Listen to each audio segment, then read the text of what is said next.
반갑습니다. 새해 새 날이 부지런히 밝아오고 우리는 매일을 살아갑니다. 잘 지낼 때보다 그럭저럭 지낼 때가 더 많고 성공할 때보다 시도조차 안 하거나 하더라도 실패할 때가 더 많지만 변함없이 주님의 자녀라서 감사합니다. 때론 너무 부끄럽게 지내서 매번 넘어지고 똑같은 죄악에 빠져들어서 주님을 찾는 게 면목 없고 허탈하게 느껴질 때가 있습니다. 하지만 우리의 이런 모습을 이미 알고도 사랑하시고 이미 용서하시고 이미 새 생명을 부어주신 주님께 우리의 죄악보다 크시며 우리의 어떠함 때문이 아닌 진리 그 자체이신 주님께 엎드리고 또 엎드립니다. 삶이 부정당하고 강하게 구부러질 때, 더 낮게, 더 작게 엎드리는 것 말고는 다른 도리가 없을 때, 우리를 더 맹렬하게 붙잡고 파고드는 주님의 은혜를 놓치지 않게 하소서. 좋은 소식은 여리고 희미하게 찾아오고, 나쁜 일들은 요란하고 거세게 찾아옵니다. 미국의 자국 중심 정책과 관세와 환율, 국가기관의 비리와 기업의 무자비한 운영은 우리 삶을 뒤흔듭니다. 민주주의와 평화, 정의와 생명은 돈 앞에 한없이 무너지고 종교는 또 다른 정치 세력이 되어서 누군가의 주머니를 부풀리는 데 동조합니다. 그러나 일시 어둠이 오고 악인이 와도 그마저 우리 안에 선의 불꽃을 일깨우는 계기가 되게 하시고 함께 정의의 노래를 부르게 하소서. 정신을 차리기 힘들 만큼 무섭게 질주하는 시대에 휘몰리지 않고 내달리지 않고 참고 기다리고 온유함으로 정의의 검을 든 투사로 그 빛을 잃지 않게 하소서. 오늘부터 직분자 훈련이 시작됩니다. 직분이 사람을 판단하는 기준이나 교회 내 또 다른 서열이 되지 않도록 하소서. 하나님을 바로 알고 진리를 지키는 데 앞장서게 하소서. 담임 목사님의 사임과 장로님들의 은퇴와 새로 세워질 장로님들이 있습니다. 다음 주에는 정관 개정을 위한 임시 재직회가 열립니다. 새로운 변화 앞에 우리는 갈팡질팡하지만 새 일을 행하실 주님을 의지합니다. 두려움 없이 내일을 바라보고 꿈꾸게 하소서. 이미 임한 하나님 나라를 다드림 교회에서 우리가 보게 하소서. 가정에서 교회에서 직장과 삶의 터전에서 노동을 멈추지 못하는 성도들에게 언제나 내 편이 되는 사람들과 교회의 품이 맞아주게 하시고 필요한 재정과 각 처에서 받을 수 있는 인프라가 든든히 뒷받치게 하소서. 그리하여 우리가 매일 숨쉬게 하소서. 우리의 들숨과 날숨에서 평강이 흘러 넘치게 하시고 온갖 형태의 격차와 차별, 고립과 회길이 옥죄어 오는 시대에 이를 넘어서는 진리를 붙잡고 살게 하소서. 한 번은 얼어야 꽃이 피고 한 번은 떨어야 봄이 오듯 우리도 자신만의 눈꽃을 달고 언 대지에서 살아가게 하소서. 실패했다는 이유로 사라지지 않게 하시고 해내지 못했지만 씨알이 되는 것도 있음을 알게 하소서. 절망과 희망을 교대로 짚어나가며 한 치 앞도 안 보이는 두려움 속에 떨 때, 하루하루 흘러가는 시간의 무게가 유난히 무겁게 느껴질 때, 구원자이며 해결자이신 주님을 만나게 하소서. 작고 보잘것없어서 더 찬란한 우리의 생을 가장 낮은 곳에서 진짜 삶이 무엇인지 보여주신 주님께 내어 맡깁니다. 예수님의 이름으로 기도합니다. 아멘. 충만은 하나님 자신에게 적용을 시키거나 성령님에게 적용을 시키는데도 불구하고 사도 바울은 놀랍게도 교회에다가 이 말씀을, 이 단어를 사용하여서 우리는 교회를 보면서 늘 부족하다, 모자란다 이런 생각을 많이 하는데 놀랍게도 바울 사도는 그런 것이 아니라 그리스도의 충만함이 온 세상에 드러내는데 교회가 있다라고 말씀을 하고 있습니다. 하나님의 성육신이 그리스도라고 한다면 그리스도의 성육신은 바로 교회가 되는 것입니다. 그래서 저와 여러분이 교회를 통하여서 하나님은 그리스도를 세상에 나타내려고 하셨고, 교회가 참 저 교회가 은혜로운 교회다라고 하는 것은 무슨 어떤 것보다도 먼저 예수 그리스도를 잘 드러낼 때 그렇게 말한다는 것이지요.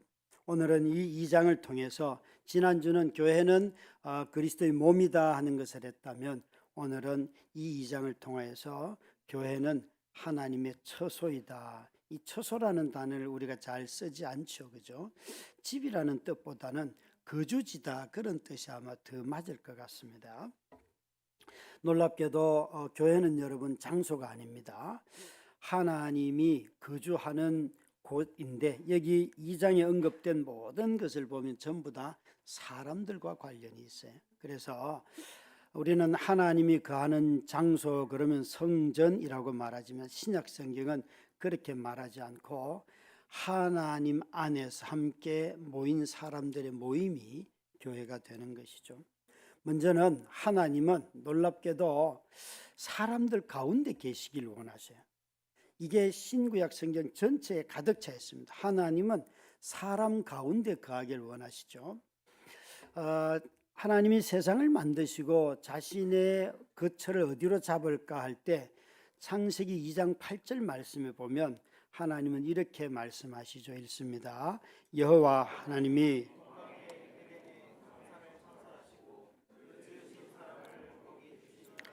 여러분, 하나님께서 사람을 에덴 동산, 하나님은 온 우주 만물을 다 창조하셨지만 특별히 에덴이라고 하는 큰 기쁨이라는 뜻이잖아요. 에덴이 그 한 어떤 특정한 지역에 사람을 먼저 그곳에 세우시고는 또 창세기 3장 8절에 보면 뭐라고 말씀하시는가 하면 저기에 읽습니다. 그들이 그날 바람이 불 때 동산에 거니시는 여호와 하나님의 소리를 듣고 아담과 하와가 동산 나무 사이에 숨은지라.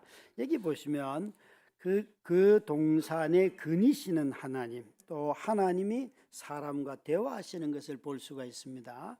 그러니까 하나님이 사람을 만든 이유는 고대 모든 왕들은 다 백성들을 부려먹기 위함이지만 하나님은 놀랍게도 우리와 교제하기 위해서, 대화하기 위해서 인간을 만드셨고 그 대화의 시작이 어디인가 하면 에덴 동산이에요.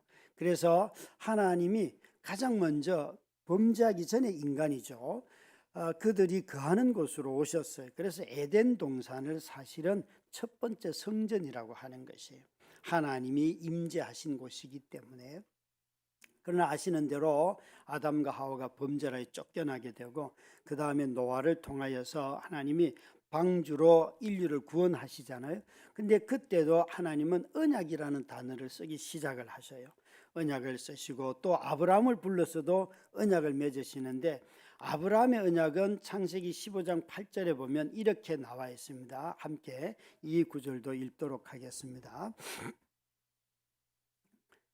그날에 여호와께서 아브라함과 더불어 언약을 세워 이르시되 내가 이 땅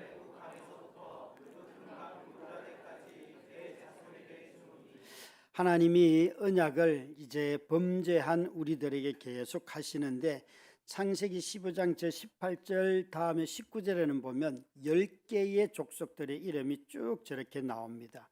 그러니까 하나님은 아브라함에게 무엇을 약속하시는가 하면 너에게 이미 이 족속들이 살고 있는 땅을 너에게 주겠다.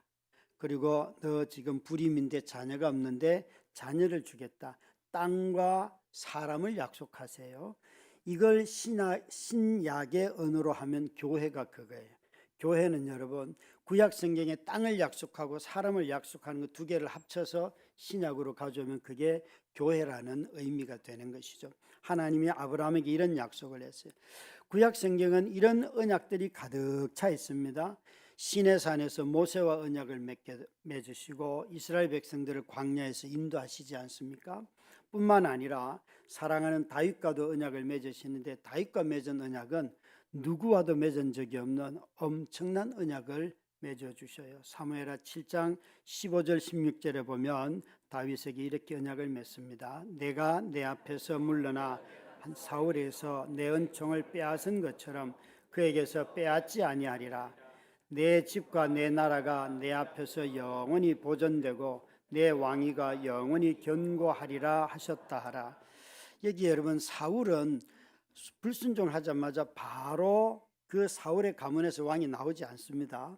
빼앗아 버렸습니다. 그런데 다윗은 죄를 짓고 범죄를 하고 하여도 내 집과 내 나라가 내 앞에서 영원히 보존되고 너를 통해서 계속 왕이 나오겠다. 이런 영원한 언약을 다윗과 맺으셔요. 다윗과 맺으세요. 하나님은 놀랍게도 이 다윗 가문에서 계속 왕을 내보내고 계십니다. 뿐만 아니라 이들이 다윗 가문에 태어났어도 사실은 계속 범죄해서 이스라엘은 결국 바벨론의 포로로 다 잡혀갑니다. 그럴 때에 예레미야와 같은 사람을 통하여서 이런 언약을 또 맺어주세요. 이것을 새 언약이라고 하는데요. 예레미야서에 있는 말씀입니다. 함께 읽도록 하겠습니다. 그냥 제가 말씀드릴게요. 이것을 새 언약이라고 하는데 예레미야 31장 31절부터 34절에 보면 내가 이제 지금까지는 모세의 언약처럼 십계명에 새겨졌던 이 돌에 새긴 언약이었는데 이제 내가 돌에 새기지 않고 너희 마음에 새기겠다. 이 말의 뜻은 돌에 새긴 것은 우리가 순종을 해야 되는데 순종할 능력이 없는 거예요. 그 약속을 못 지켜요. 그런데 마음에 새긴다는 뜻은 우리에게 당신의 내용은 똑같지만 그것을 이룰 힘을 우리에게 주신다는 거예요. 그분이 바로 성령님이 신약의 용어로 하면, 그래서 성령님을 우리 가운데 부어주시고 하나님의 말씀을 지킬 수 있는 동기와 목적과 지킬 수 있는 능력을 우리에게 주신다는 것이 바로 새 언약의 핵심이에요. 너희 마음을 부드럽게 하여서라고 말씀을 하시죠. 이렇게 했음에도 불구하고 이스라엘은 아담 이후로부터 모든 사람들이 다 언약을 지키지 못하였어요. 다 그들은 하나님의 진노를 받아야만 했습니다. 그런데 단 한 사람, 이 언약을 이루신 분이 계시는데 그분이 바로 예수 그리스도이시죠. 창조하신 에덴 동산에서 사는 아담과 하와에게도 언약을 주셨고 심판 때 방주를 통하여서도 노아에게도 살려주시는 언약을 주셨고 부르심에 응답한 아브라함도 죄를 범하였어도 그에게 그 언약을 지킴으로 말미암아 그에게 의로 여기시고 성막을 통하여서 광야의 이스라엘 백성들도 마찬가지고 성전을 통하여 가나안 땅에 들어간 다윗에게도 그 언약을 이끌어 주셨고 새 언약을 통하여 바벨론에까지 포로로 잡혀가는 하나님의 진노를 받았어도 여전히 그 언약을 통하여서 하나님의 백성임을 그들이 하나님의 백성이라는 사실을 하나님은 포기하지 아니하셨어요. 그런데 이런 지금까지 언급한 모든 사람들은 언약의 성취자가 되지 못하였어요. 그러나 유일하게 한 분 하나님의 약속을 이루신 분이 계시는데 그분이 바로 그리스도세요. 그래서 저와 여러분은 이 언약의 성취자인 그리스도를 믿음으로 말미암아 하나님의 백성이 되도록 우리를 만드셨고 오늘 본문에 있는 말로 한다면 믿음으로 말미암아 구원을 얻었나니 하는 말씀이 바로 우리에게 우리 자신이 믿음을 수단으로 하지 믿음 자체가 효력을 갖는 것은 아니에요. 하나님이 우리를 구원하시는 것 그것이 하나님으로 말미암아 우리는 구원을 받은 존재들이에요. 그래서 우리 모두가 다 이런 하나님의 어마어마한 언약의 이루심으로 말미암아 하나님의 백성이 되었다는 것이죠. 계시록 21장 3절에 보면 이 신구약 성경을 한 문장을 한 구절로 이렇게 정리를 합니다. 읽을까요? 내가 들으니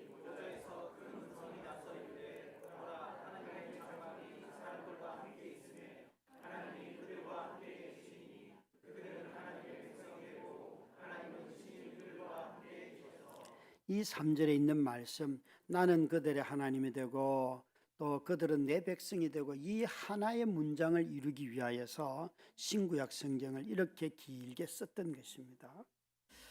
여러분 이것이 완성된 모습이 계시록의 모습이잖아요. 그때는 그리스도 예수 안에서 그 말씀대로 살아간 순종하고 지킨 사람들이 바로 하나님부터 이런 칭찬을 듣게 된다는 거지요.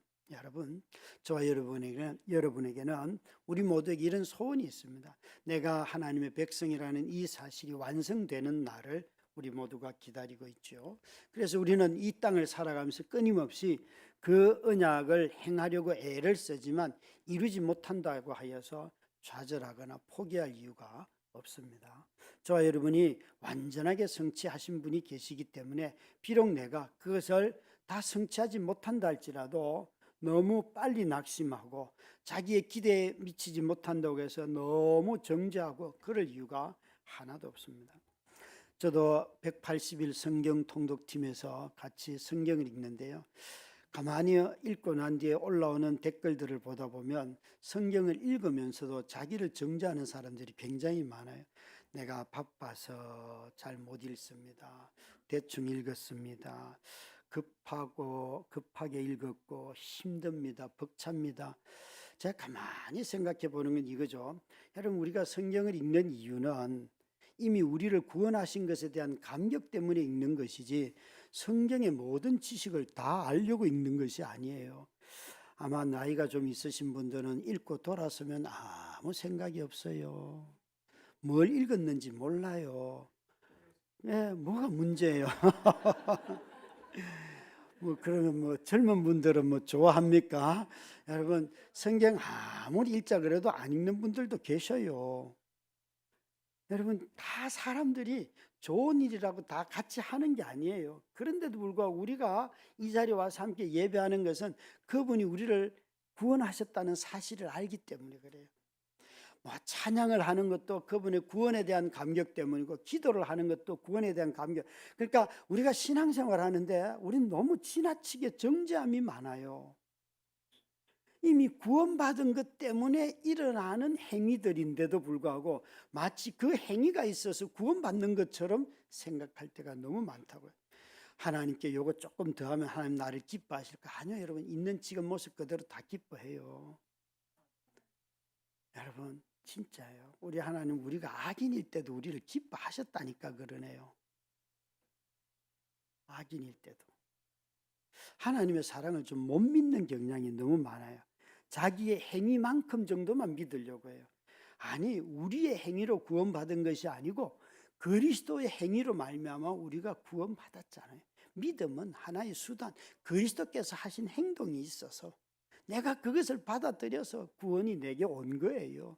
그러니까 신앙생활을 할 때에 여러분, 왜 기쁨을 충만하게 하라고 했던가 하면 이미 이 구원의 방식을 알고 나면 이게 은혜였구나. 은혜였구나. 그걸 깨닫는 거예요. 사랑하는 우리 성도 여러분, 혹시 우리는 지금 기록된 성경을 읽기도 이렇게 어려운데 성경이 없던 시대 사람들은 어떻게 이 하나님의 방식을 받아들였을까요? 지금 이 에베소서만 해도 이 편지를 받고 있던 사람들은 성경으로 기록된 것을 갖고 있지 않은 시대예요. 이들은 단지 바울이 보낸 편지를 돌아가면서 읽었을 뿐이에요. 이들은 어떻게 하나님이 이 언약을 어떻게 이루었지? 그걸 어떻게 알고 자신들의 신앙을 지켰을까요? 오늘 이 8절 말씀에 보면 성경은 이렇게 말하잖아요. 8절 9절 말씀 읽습니다. 너희는 그 은혜에 의하여 믿음으로 말미암아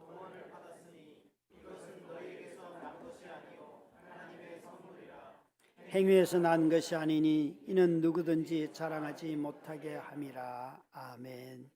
여러분, 뭐로요?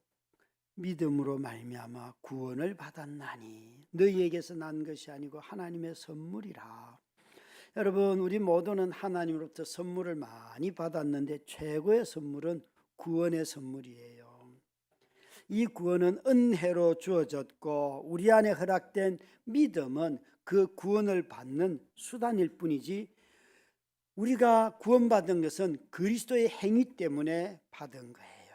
그래서 구원이라는 선물을 이미 받은 우리가 감사함으로 참여하는 것이 여기 앉아있는 예배이기도 하고 성경을 읽는 것이기도 하고 그래도 믿음대로 살려고 애를 한번 써보기도 하고 하는 모든 행위들은 다 구원에 대한 감격 때문이에요. 여러분, 그래서 여러분 제발 좀 믿음 때문에 스트레스를 좀 갖지 말기를 바랍니다. 내가 좀 더 잘해야 되는데 이런 거 있잖아요. 아마 1년 동안 해봐도 별로 잘하지 않잖아요. 네. 그래서 뭐가 어쩌라고요. 하나님이 너 이번에 내가 너 믿음을 테스트할 거야. 그래서 10이 완전한 건데 너 그래도 한 5쯤은 되면 내가 너를 기뻐하마. 그러면 우리는 다 탈락. 하나님이 만든 5를 10을 어떻게 지킵니까, 여러분? 그리스도께서 다 이루신 것 때문에 저와 여러분이 그분의 자녀가 됐다니까요. 정말 이 사실을 너무 쉽게 잊어버리니까 신앙생활을 하면서 아주 우리가 잊어버리는 게, 여러분, 자꾸 자기 열심을 키우는 사람들은요 스트레스도 함께 큽니다. 열심보다 더 중요한 것은 순종인데요. 이게 차이가 뭔가 하면, 순종은 주님이 하라는 것을 하는 데서 기뻐하는 것이지, 열심은 자기 자신이 세우는 기준이 만족될 때 기뻐하는 거예요. 여러분, 우리 모두는 다 하나님이 주신 방법을 받아들이게 되면 이 구원의 감격이 잊어버리지 않는 거죠. 그리스도인들이 이 기쁨을 잃어버렸다는 것은 하나님이 준 선물을 잃어버렸기 때문에 그래요. 여러분, 우리 모두에게 이 호흡이 지금도 좀 거칠든지 좀 더 힘들든지 상관없이 호흡을 갖고 있는 것에 감사하실 수 있기를 바랍니다. 또 자신이 이렇게 살아와서 안 아픈 사람도 있고, 아까 화장실에서 잠깐 만났던 집사님은 70이 되면 다 아픕니다. 그런데 여러분, 70, 80이 돼도 살아계시는 건 감사하시기 바랍니다. 뭘 더 하시려고 애를 쓰십니까? 숨쉬는 것만 해도 때로는 나 참 너무 이기적이야, 나 숨만 쉬잖아. 그 감사한 거예요. 여러분, 숨 안 쉬면 어떡하시려고 해요? 너무 많이 하려고 하지 마십시오. 나이가 드시면 체질에 맞게 하시면 돼요. 참 신앙생활이 신년에 무슨 계획을 너무 많이 세우다가 자기가 걸려 넘어지지 마시기 바랍니다. 적당히 계획 세워도 그분이 알아서 다 인도하십니다. 저는 이 본문에는 없지만 잠언서 16장 3절이나 9절에 보면, 너희가 마음에 계획할지라도 그 걸음걸이는 누가 인도하신다고요? 여호와께서. 제가 어느 날 이렇게 깨달아서, 내 마음대로 계획하면 되는구나. 어차피 그러면 그분이 인도하시는데 마음까지도 내가 내 마음대로 계획을 못한단 말이야? 여러분, 마음대로 계획하세요. 어차피 그분이 발걸음을 인도하신대요. 그걸. 이게 같아야지 사람도 행복할 것 같잖아요. 저는 그 잠언서가 참 지혜로운 것 같아요. 그러니까 우리는 받은 구원의 감격 때문에 산다는 거, 이것이 놀라운 선물이에요. 선물. 이 구원이 놀라운 사실은 우리가 어떤 사람이었는가를 알게 되면 이건 정말 어마어마한 선물인데, 우리는 본래 진노의 자녀였다. 우리는 본질상 우리는 본질상, 본질이라는 것은 우리의 존재 자체가 이미 진노의 자녀다 하는 것이에요. 그래서 1절부터 3절 말씀에 보면 우리가 본질상 어떤 삶을 살았는가 한번 읽습니다. 그는 허물과 죄로 죽었던 너희를 살리셨도다. 그때 너희는 그 가운데서 행하여 이 세상 풍조를 따르고 공중의 권세 잡은 자를 따랐으니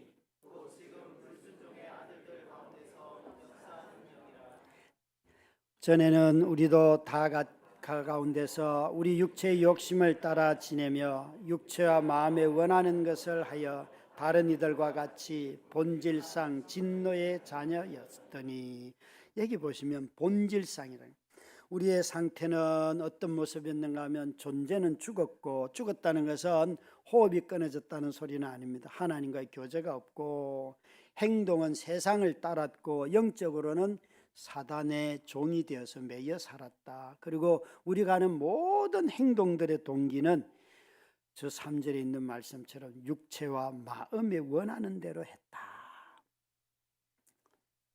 육체와 마음에 원하는 대로. 여러분, 이게 뭔가 하면, 우리는 도덕적으로 잘못한 것을 보면 사람마다 다를 수 있습니다. 그런데 자기 중심성이 죄의 핵심이라는 것이에요. 자기 중심성. 사람들은 자기 마음의 행복을 추구하는 것은, 자기 방식대로 삶을 살아가는 것을 오히려 행복이라고 말합니다.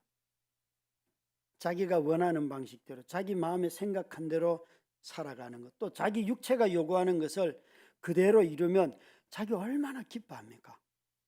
그걸 행복이라고 말을 해요. 자신의 몸이 요구하는 것이 채워질 때 얼마나 기쁩니까, 여러분? 아마도 살 빼기를 원하는 사람들은요, 몸에 살이 쫙쫙 빠지면 그거 너무너무 행복해합니다. 근데 이거 기억할 것이 있어요. 자칫 잘못 이런 말들이 자신의 욕구를 채우고 자신의 마음이 원하는 대로 하는 것이 자기를 속이는 것이 될 수 있습니다. 자기를 속이는 것이 될 수 있습니다. 우리는 이런 것들을 죄라고 하지 않습니다. 당신은 참 삶을 컨트롤하면서 잘 삽니다. 오히려 도덕적인 잘못은 쉽게 죄라고 말하지만 자신의 욕구대로 자신이 원하는 방식대로 삶을 살아가는 것을 사람들은 다 만족스러워해요. 그런데 문제는 뭔가 하면 그렇게 삶을 살아가도 하나님으로부터 멀어진다는 거예요. 하나님이 마음이 없어요. 하나님과 가까워지지 않아요. 자기의 삶의 욕구는 다 채워지고 하는데도 하나님의 성품이 그 삶에서 드러나지 않아요. 이것이 여러분 전형적으로 우리가 속는 방식입니다. 자신의 일만 사랑하는 사람이 되어 있습니다. 자신이 원하는 것을 하는데 하나님과 가까워지지 않아요. 그게 바로 본질상 진노의 자녀의 모습인 것입니다. 우리는 갓난아이들이 태어나서 막 자라는 아이를 보면 얘는 천사 같아요. 그런데 천사 같은 아이를 바라보는 우리는 속물로 보여요. 속물로. 그래서 아이를 보면서 아이고 이 죄인아 이러는 사람 아무도 없어요. 누구하고 비교해서 그래요? 자기하고 비교해서 그래요. 언젠가 크리스마스 때 행사를, 그때 우리 아들이 유년부에 있을 때예요. 행사를 하고 끝났는데 선생님 한 분이 오더니만 목사님, 윤서가 앞에 앉았던 누구를 때렸다는 거예요. 그래서 아들이 그럴 애가 아닌데 그 착한 애가, 그죠? 그래서 집에 가서 아들한테 물어서 너는 왜 때렸냐 그랬더니만 나는 엄마가 옆에 없잖아 이러는 거예요. 엄마가 옆에 없잖아. 그게 뭔가 하면 그날 행사에 엄마 아빠와 같이 오라고 한 거예요. 아빠는 여기서 설교하고 있고 자기는 저쪽에서 예배 드리는데 다른 친구들은 다 엄마 아빠와 함께 와 있는데 자기는 아빠도 없고 엄마도 없으니까 시샘이 난 거예요. 그래서 그냥 친구를 기분 나빠서 때렸다는 거예요. 친구가 잘못한 게 아니죠. 자신의 결핍이 누군가에게 폭력을 행하도록 하는. 여러분, 그 착한 윤서가, 지금 봐도 착한 애가, 아빠의 밥을 다 챙기는 애는 셋 중에 걔밖에 없어요. 근데 걔가 어릴 때 그러더라고요. 여러분, 인간은요 진짜 다 그래요. 질투하고 심술내고 남을 해롭게 하고 조그만 부족함만 생겨도 저거는 일도 똑바로 안 하는데 저렇게 돈을 버는데 나는 이렇게 일을 하는데 돈을 왜 못 버는지 자기를 돌아볼 마음은 없고 자꾸 남을 정죄하려고 해요. 여러분, 참 우리는 이런 사람이라는 거예요. 본질적으로 이런 사람인데 하나님의 은혜로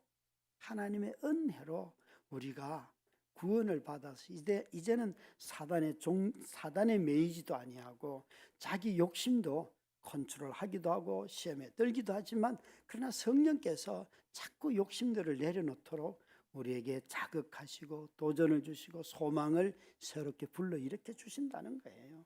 그래서 우리는 산자가 되었는데 그 모습은 하나님과 교제하는 자가 되었다는 것이에요.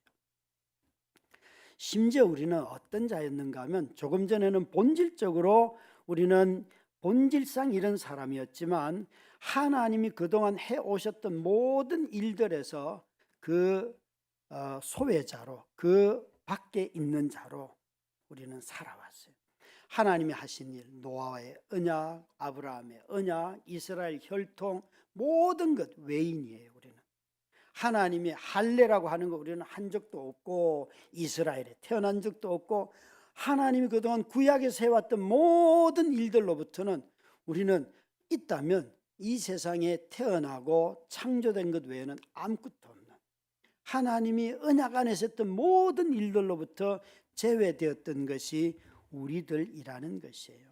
12절, 11절, 12절 말씀해 보면 이렇게 말씀하시죠. 시작. 그러므로 생각하라.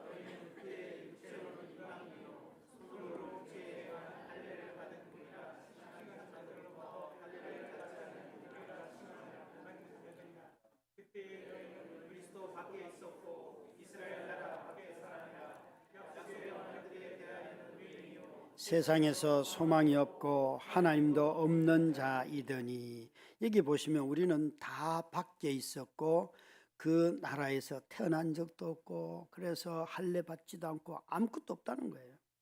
그 마지막에 12절 끝에 보면 세상에서 소망이 없고 하나님도 없는 자이더니 소망과 하나님을 붙여놨어요. 여러분, 도대체 어떤 소망이 없던 거예요? 죽음을 이길 소망이 없었어요. 다 죽음 앞에는 굴복하는 거예요. 죽음은 누구도 굴복 못해. 그걸 믿으면서 우리는 살아왔어요. 그런데 그리스도를 알고 나니까 죽음도 이기는 힘이 있다는 것을, 그래서 우리는 죽음이 끝이 아니라는 것을 알게 되었잖아요.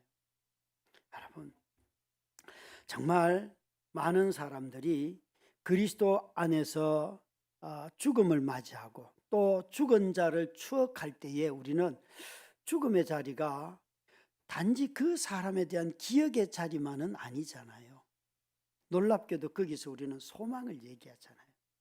결혼식은 기뻐하지만 죽음 앞에서 기뻐하는 모임은 그렇게 많지가 않습니다. 그런데 그리스도인들은 대체로 보면 우리가 죽음 앞에서도 소망을 내려놓지 아니하고 소망을 얘기해요. 아마도 여러분, 정말 한 서너 달 전에 제 아내의 죽음 앞에서 성도님들이 보여줬던 슬픔과 또 우리에게 있어서 소망이라고 하는 이 한 가지 사실은 너무 선명하게 저희 가슴에 새겨져 있습니다. 제가 그 아내의 묘비를 이렇게 새겼습니다. 저렇게 저희 가족의 이름을 다 적고 주연이라는 이름을 주님의 연인하고 사랑에서 사랑으로, 저는 보잘것없는 우리의 사랑에서, 그렇지만 진심을 다했던 우리의 사랑에서 함께 살다가 이제 가장 온전한 사랑으로 그 자리를 옮겼다, 그렇게 믿고 있습니다. 여러분, 우리가 한 사람을 기억하는 것보다 더 나은 것이 있는데 그게 바로 소망이에요. 천국에 가면 먼저 하나님 앞에 간 모든 믿음의 사람들을 다 만나게 되는 것입니다. 이 소망을 우리는 갖고 살아가는 것이죠. 그래서 성도의 죽음은 끝이 아니에요. 성도는 영원한 삶이 우리 앞에 펼쳐지고 천국에 가서 성도로서 우리가 제 아내를 비롯해서 우리 성도들을 만날 것을 생각한다면 하나님 밖에 있었던 우리들이 이제는 소망도 있고 하나님 안에 하나님과 교제하는 자가 되었다는 것, 하나님을 아버지라 부르는 자가 되었다는 것, 이건 너무 큰 은혜이지 않습니까? 그래서 바울 사도는 우리가 본질상 진노의 자녀였던 우리가 하나님으로 말미암아 의롭게 된 자이고 우리에게 이런 소망이 생겼습니다. 하나님 있는 자가 되었습니다 라고 말하고 있습니다. 뿐만 아니라 바울 사도는 이 그리스도 안에서 하나님은 우리를 한 새 사람을 창조하셨습니다. 이 한 새 사람을 창조하였다고 바울은 말을 하는데, 이 4절부터 6절 말씀에 보면 하나님께서 우리를 어떻게 살리셨는가 하면 읽을까요?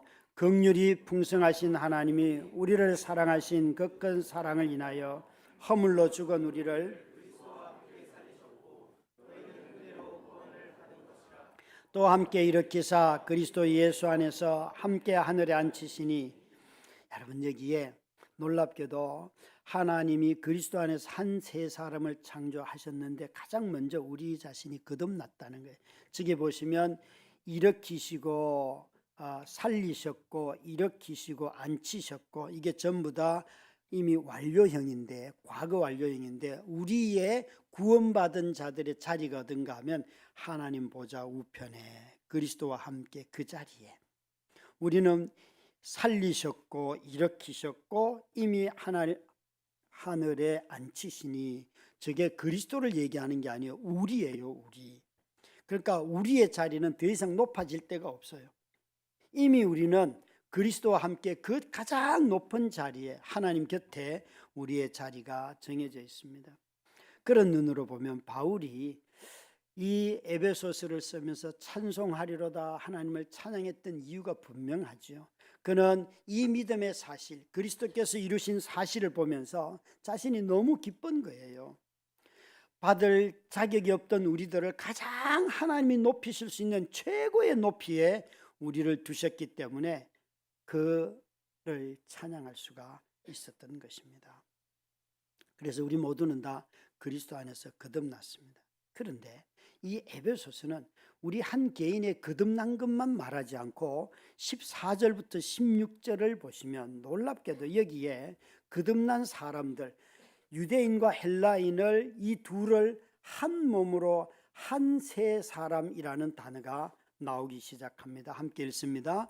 그는 우리의 화평이신지라 둘로 하나를 만드사 곧 중간에 막힌 담을 자기 육체로 하시고 법조문으로 된 계명의 율법을 폐하셨으니 이는 이 둘로 자기 안에서 한 세 사람을 지어 화평하게 하시고 또 십자가로 이 둘을 한 몸으로 하나님과 화목하게 하려 하심이라.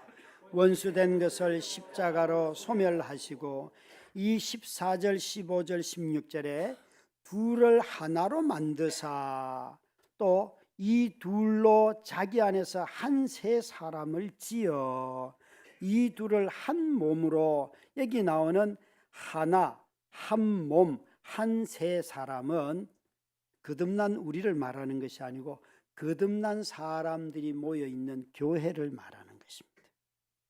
그래서 교회는 하나님이 창조하신 새로운 인류예요. 새로운 사람들이 모여서 새로운 통치와 새로운 일을 하도록 모여 있는 데가 교회예요. 이 한 세 사람은 개인이 아니에요. 교회를 말씀하시는 거예요. 그 교회가 할 일이 뭔가?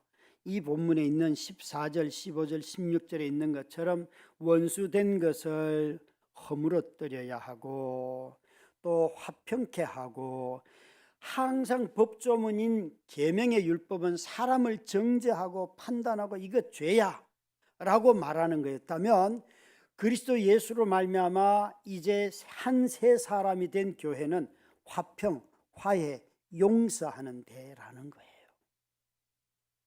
뿐만 아니라 십자가가 우리를 하나님과도 화목하게 하고 또 원수된 것을 십자가로 다 소멸하셨다. 그것은 사람과 사람 사이에도 마찬가지고 땅과 사람 사이에도 모든 원수된 것을 십자가로 다 소멸했기 때문에 새로운 인류인 교회는 세상에 화평을 전하는 자예요. 여러분, 은혜를 좋아하시죠?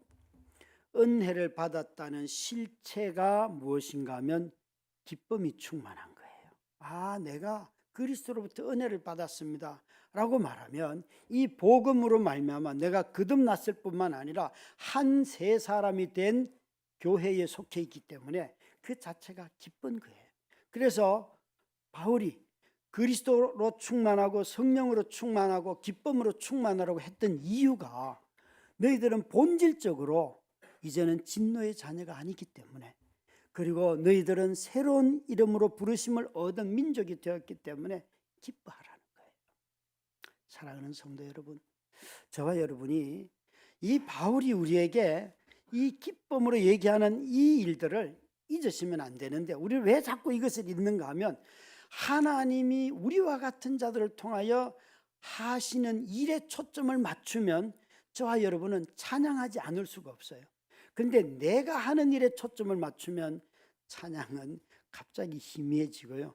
그 일이 좀 형통하면 찬양이 막 나오고, 그 일이 어려우면 찬양을 안 해버리는 거예요. 그런데 하나님이 하시는 일에 초점을 딱 맞추면 언제든지 눈물 흘리면서도 찬양할 수 있습니다. 여러분, 찬송가 우리 모두가 좋아하는 높은 산이 그친들이 초막이나 궁궐이나 내 주 예수 모신 곳은 그 어디나 하늘나라. 그 어디나 하늘나라. 여러분, 여러분이 지금 살고 있는 삶의 자리가 하늘나라입니까? 지옥 같습니까? 아니면 지옥은 아니어도 목사님 비참하기 짝이 없습니다. 그렇게 왜 혹시 보시지는 않는지요? 주님은 우리를 그만큼 높이고 내가 너희와 함께 있어, 내가 너와 동행하고 있어, 내가 너희를 인도하고 있어 아무리 이야기를 해도 나는 아니에요. 혹시라고 말하진 않는지. 높은 산이 그친들이 초막이나 궁궐이나 우리 집이 얼마만큼 넓어야지 참 내가 만족합니다 라고 하실까요? 이 찬송가의 제자는 내 주 예수 모신 곳은 그 어디나 하늘나라.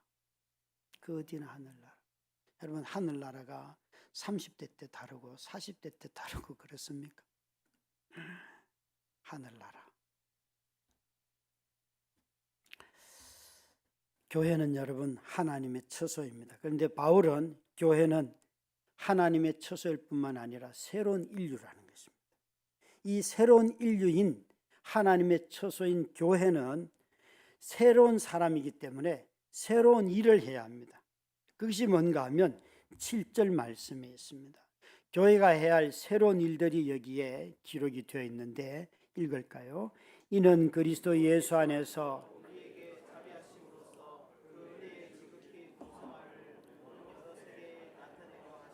10절 읽겠습니다. 우리는 그가 만드신 바라 그리스도 예수 안에서 시작. 우리는 그가 만드신 바라 그리스도 예수 안에서 선한 일을 위하여 지으심을 받은 자이니 이 일은 하나님이 전에 예비하사 우리로 그 가운데서 행하게 하려 하심이라. 이 두 구절을 다 보시면 다음 세대에 뭐 한다고요? 그 은혜의 지극히 풍성함을 드러내려 하십니다. 여러분, 자녀들의 믿음을 걱정하시는 분들, 자녀들에게 은혜의 풍성함을 보여주시기 바랍니다. 어긋나고 마음에 안 들고 막 화내고 싶을 때 저러다 말겠지. 그냥 돌아서서 기도하시고요. 오히려 축복하고요. 더 할 수 있도록 기회를 주시기 바랍니다. 정말 부모님으로부터 한없는 용서를 받는 애들은 결코 빗나가지 않습니다. 용서가 언젠가 자신에게 실제가 될 때에 그때 어마어마한 대성통곡을 하면서 돌아서게 됩니다. 아시는 대로 저희 아버님은 너무너무 술꾼이라서 예수 믿기 전부터 나는 저런 인간이 안 된다가 제 인생의 목표였어요.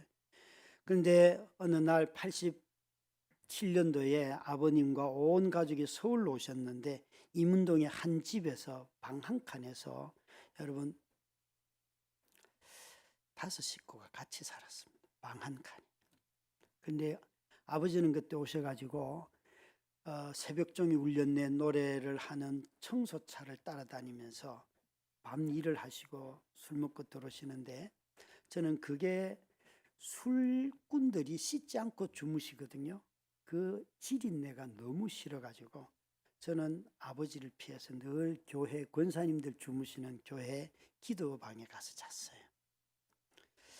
어머님이 어느 날 저보고 야 이놈아 공부 좀 했다고 너가 아버지 무시하지 마라. 그 말 하시는데 제가 무너졌어요. 공부 좀 했다고 너 가방 끈 길다고 너가 아버지 무시하지 마라. 그래도 너가 아버지가 너 대학 보냈다 그러시더라고요. 저는요 그런 인간이 싫었다니까요. 그때 무너졌어요. 그래서 그때부터 나 우리 아버지 진심으로 사랑하게 해달라고 기도하기 시작을 했어요. 3년 만에 아버지에게 술을 한 병 진심으로 소주를 대접해 드렸는데 2개월 뒤에 아버지 돌아가셨어요. 제가 얼마나 후회했는 줄 아세요? 아버지 좋아하는 거 마음껏 사드리기라도 할 걸. 나와 이렇게 옹졸했을까? 그게 저의 은혜의 그 풍성함을 나는 몰랐어요. 여러분, 자녀들이 부모 마음을 얼마나 아프게 합니까? 나이가 어리든 많든 그 자녀들에게 풍성한 은혜를 보여주시면 그 아이들 믿음 안에서 자랍니다. 뿐만 아니라 우리는 그의 만드신 바람, 정말 하나님께서 우리는 너무나 잘 만들었어요. 선한 일을 위하여서 그 가운데 행하게 하려 하심이라. 저와 여러분에게 여러분 성령까지 주셔서 하나님의 이 일들을 다 이루게 하십니다. 뿐만 아니라 오늘 이 21절, 22절, 23절에 있는 말씀 보시면 우리에게 이렇게 말씀하시잖아요. 읽었던 말씀이니까 그 안에서 건물마다, 이 건물은 사람을 말합니다. 그분 그리스도 안에서 우리들이 새 사람이 된 우리들이 서로 연결하여 성전이 되어가고, 22절은 같이 읽습니다. 너희도 성령 안에서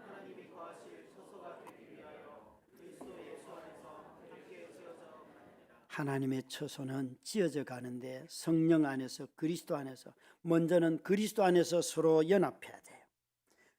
그것이 성전이 되는 것이고, 성령께서는 이 성전이 계속해서 하나님의 집이 되도록, 거처가 되도록 우리를 지어져 가도록 빚어 가신다는, 그게 뭔가 하면 바로 막힌 담을 허무는 화해의 장소이고, 정죄하던 율법에서 사랑으로 서로 화목한 것이 되고, 또 하나님과도 화목하는 것이 되는, 화평과 또 관계 회복과 화목케 하는 모든 것이 일어나는 데가 어디인가? 교회라는 것이에요. 그래서 우리 모두가 다 하나님께 나아가는 성전이 이 자리가 되는 것이죠. 여러분, 교회는 화해를 낳는 것입니다. 한국 교회는 화해를 낳지를 못합니다.